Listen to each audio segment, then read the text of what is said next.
This documentary is dedicated to the Native American Elders programs who contributed their own home videos for inclusion into the following valuable message on elders' needs. Sami soma kipetaki apaska, ni taipo haks enistoto, etak sokapi. Look at the elders, watch them dance, stand up and honor them.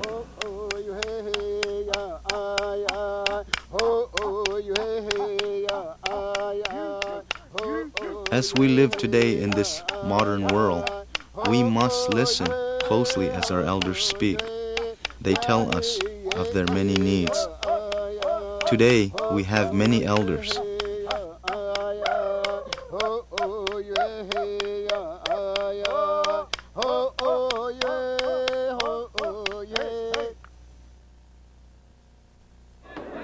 The many needs of the American Indian elder are often directly related to the geographical areas in which they live.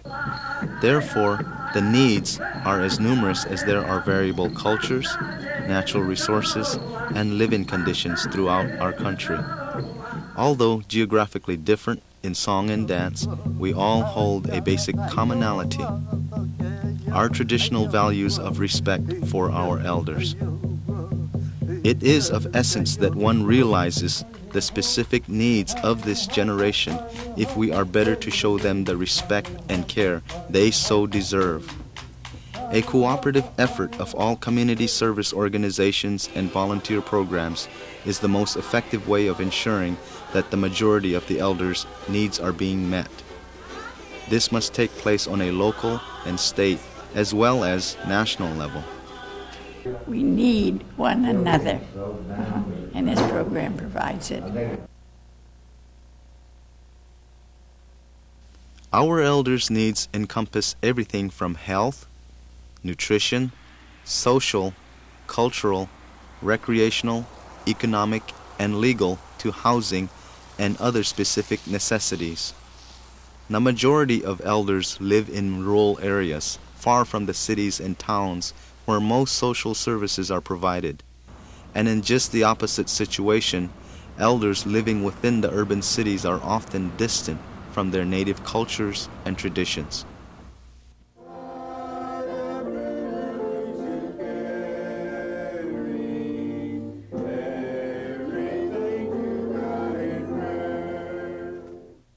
The most basic and prime fear of elders is not being able to stay in their own homes. When my last kid graduated, I said, "Come on, Mom, you can live with us. We got lots of room." She stayed 2 days and she was right back to her house. She said, "I'm just going to go check my house, see if it's all right." And she never came back again. She called me on the phone. She said, "I'm going to live here at my own house." Long-term care issues must be met. This requires in-home services which are so lacking in most areas. Yet, in-home nursing care is essential for physical well-being of those still able to care for themselves. So that is a lot of them afraid that they're not going to be able to stay in their own homes. They're not going to be able to get somebody, a home help aide to come in and help them to clean up their house. Most of them are independent. They'll do their own cooking. They'll do their own minor work, but they need somebody to help them wash the clothes. They need somebody to help them do their deep cleaning. Another concern of theirs is that they won't be able to get to the clinic or get to wherever they need for medical aid, get to shop. The state of day living is the basic thing that most of them are concerned with. And even when their health care is good enough to remain home, often living conditions are lacking and do not meet the individual needs. Tell them about your house, about your bathroom. Oh, my house? Yeah? Well, it's so old, the floor is just kind of, just going to pieces, like little pieces just keep breaking off. But I just got a place to live. I just live there anyway, I'm going to have a little shed over my head because it's a little tiny. It's hard. It's a little small front room and the kitchen, just what I said, small bathroom. And she can't use her bathroom bowl because the floors all give out on the bowl. She might fall and hurt herself. Yep. At least I got something over me. A person's condition of living directly relates to and affects one's overall health conditions. We have this one gentleman on our program that we took his lunch to his house one day, and he was laying on the floor. No telling how long he'd laid there if they didn't have somebody. Someone has to go in there at least once a day and look and see if the people are okay. He's laying there injured. Somebody has to look in on him. And whether it's me or someone else, it has to be done. And that's another concern of the elderly, is laying around, they'd hurt themselves and have to lay there if they didn't have somebody coming in and looking after them. They're not asking for much. They're asking for respect. They're asking for help to help them lead a normal, healthy, independent life. They don't want to be a burden on anybody, but they do want to be independent. Transportation needs also are interwoven and tie in closely. As transportation improves, so does the possibilities for better mental and physical health by enabling social and cultural interaction, while also meeting one's nutritional needs.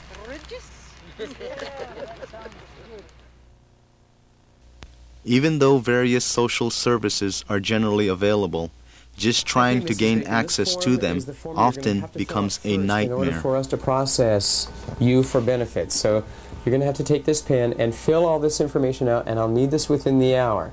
So if you have anybody that can help you, that would be great. We're just a little busy here, and I'm not sure that we're going to be able to handle it. Because you can see your case load. Quite often, there is a lack of understanding as to the ways of Indian people. Language and cultural barriers play a strong role here, leading to an elder's distrust and dislike for the whole social resource system. This is another form that we're going to need. I would start with this form. I need to have your husband sign here and the nurse sign here when you come in. That will be a very important area. And I need you to fill this out too, so don't forget that, but that's not quite as important as this. This is the one that needs to be filled out. The other one that you're going to have to fill out is this one. And what's going to have to happen, do you understand? Do you understand these forms? I think you do, and you'll be able to fill them out. So it's awful. This area here. Very bad. Too bad. Question, so many questions. This is very bad, awful. So this tree, they never ask. No question. So we live on this tree. To an older person, often without an understanding of the English language or non-Indian ways, barriers can appear impossible to overcome. Elders today are responding to those of us asking for their input. We also have a vast number of shut-ins that we deliver food to, lunches to at noon, and we could reach many, many more if we had the transportation. And this is a thing which we feel is one of the greatest needs, because there are so many that want to come in. There are so many that just stay home and have nothing to do. But here, when they come here, they enjoy the company of other elders. They participate in games. They participate in arts and crafts. They participate in singing. There's all kinds of programs that go on here, and some of them that do come here feel as if this is their second home. But there are so many out there that cannot be reached because of lack of transportation. It takes money to bring in people, teach or younger. Our culture is going. I think the elders here, the 65-year-old and older, is the last. And we're going to lose our language. We're going to lose all of our culture. We need help. If there's anything that anyone can do for us in the future, we sure appreciate it. I'd like to see the veterans here. All the Indians participated in just about every war the United States had. I would see them have a little respect for the glories they accomplished.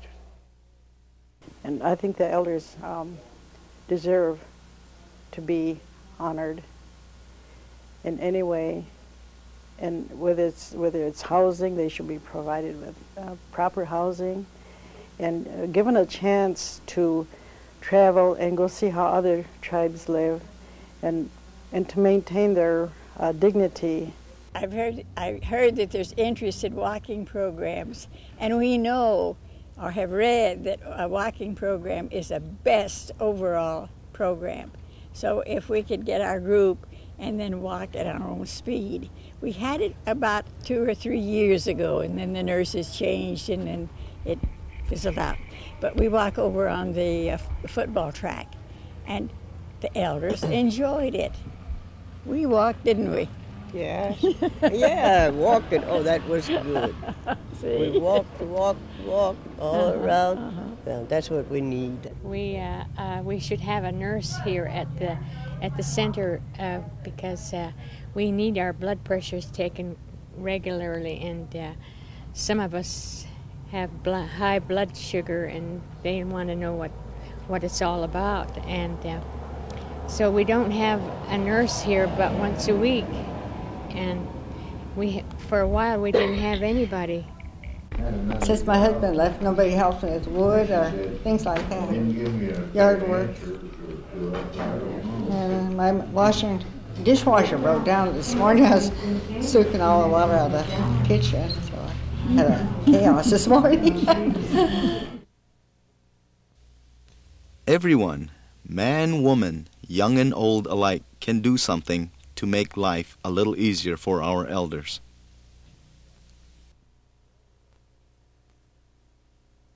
To show that they have respect for elders, when they see an elder walking along, they step aside and let the elder go through first. And now they say, wherever you see an old man is working hard, and stop, give him a hand, help him. Now I remember we was told that so many times. We used to go play ball at Pequon, and there's Pequon old people there. He was sawing wood, barely can saw. Come on, boys, let's get in there and help them. And we just go a little while. We got 4 or 5 blocks, and we got an axe, and one of them guys splitting, and then we'd go on. That old man, he'd look up and he said, "No, Gary, go what's on his skywalks?" And said, "No," he prays for them. Give them good life. Give them happiness. All right. And give them beauty with inside of them. Elders value their dignity. They are not looking for a handout, but rather a helping hand. One cannot overlook the significance of volunteers. Their long list of valuable services is endless and is visible in all forms. Volunteer construction of entrance ramps on private homes and public buildings overcomes a large stumbling block for the handicapped. Volunteers are an added plus, essential to making a community program work.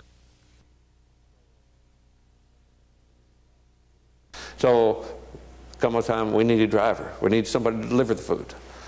Well, we had nobody to deliver the food, and we couldn't find anybody to.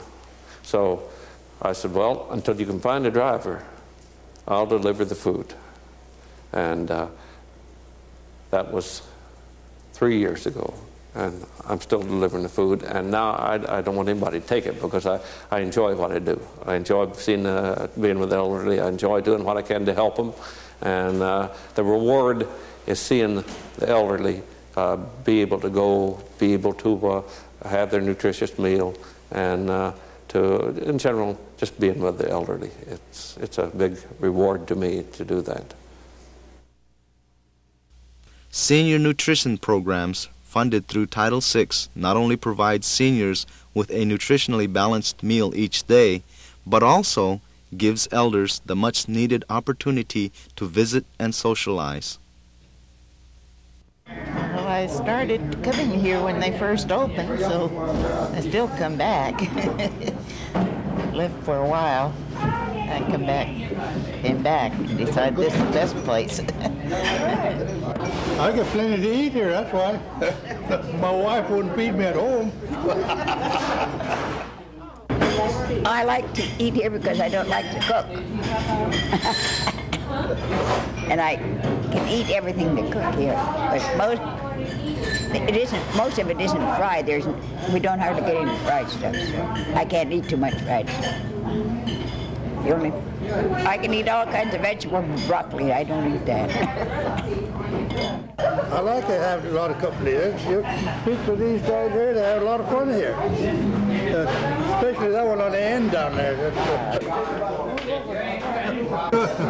I'll go get over here and put my arm around it.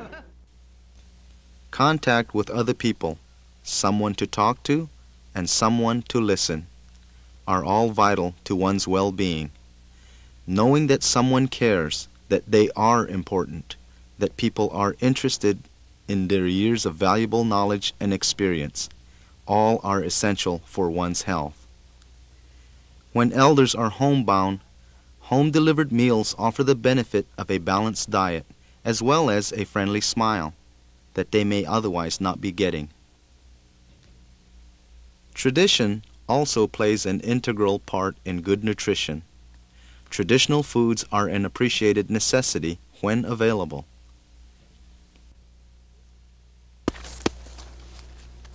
This is a kind of a thing now. We go on the coast.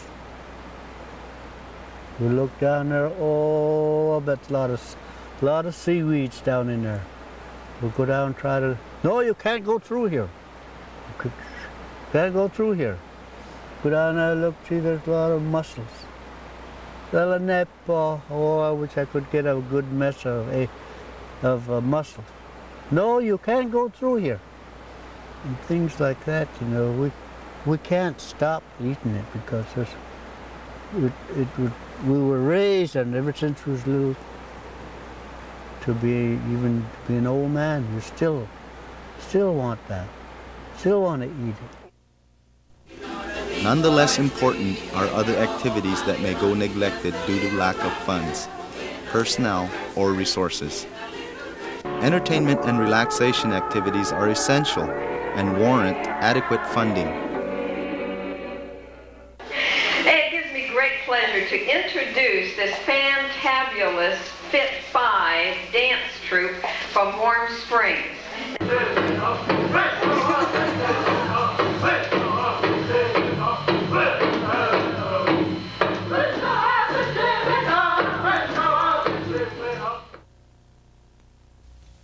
It is important for the young to listen to their wise and experienced elders, to give them the respect they have earned over the years, to help them retain their dignity and independence. I'm 89 years old. The families of seniors are often not able to provide all the necessary assistance due to their limited incomes or other circumstances of the modern-day world. And the ones that are here in the LA area, they're so scattered, it's hard for them to socialize with each other, and the elderly hall would be greatly appreciated by her, and that way she doesn't have to spend that time at home by herself.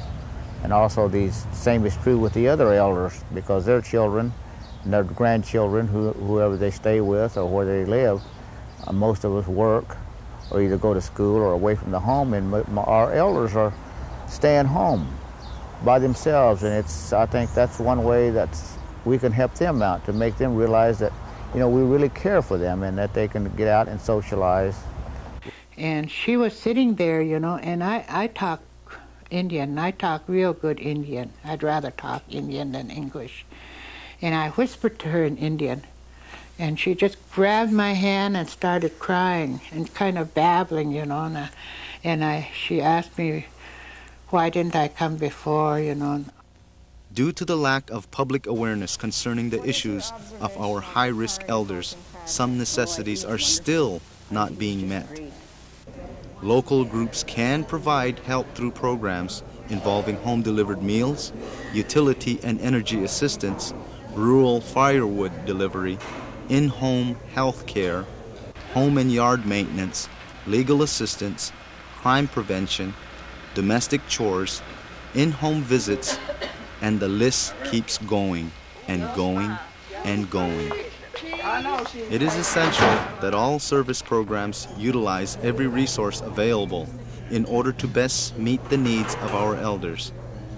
This pertains to all organizations, whether public or private, such as churches, foundations, public companies, private businessmen, elected officials, professional associations, charitable individuals, and any other form of service organizations. Our American Indian, Alaskan Natives, and Native Hawaiians are a vital resource to our nation as a whole. Elders are one of our most important resources. They have contributed to society throughout their lives. Now these same people ask you, what can you do for us? Now you have the opportunity to make the difference. Yours is a gift of choice.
This has been a Shenandoah Films presentation.